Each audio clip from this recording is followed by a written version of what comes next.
તો મિત્રો, ફાઇનાન્શિયલ પ્લાનિંગનું પહેલું પગથિયું મેડિક્લેમ શા માટે?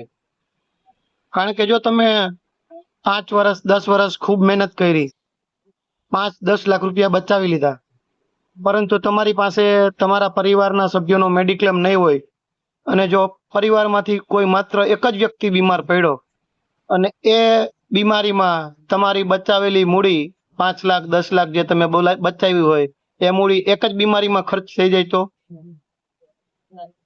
તમારી વર્ષોની મહેનત પર પાણી ફરી ગઈ, તમારી બચત બધી બરબાદ થઈ ગઈ.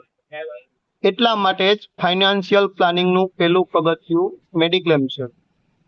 એટલે આજે જ મેડિક્લેમ લઈને તમારા પરિવારને સુરક્ષિત અને સલામત કરો અને તમારું ફાઇનાન્શિયલ પ્લાનિંગ બરબાદ થતા બચાવો. દરેક કંપનીમાં મેડિક્લેમ પોલિસી કરી આપવામાં આવશે. તો આજે જ કોલ કરો 7061 12985 જયદીપ કુંદડિયા. તમારો અને તમારા પરિવારનો મેડિક્લેમ કરો અને તમારા પરિવારને સુરક્ષિત અને સલામત કરો. Thank you.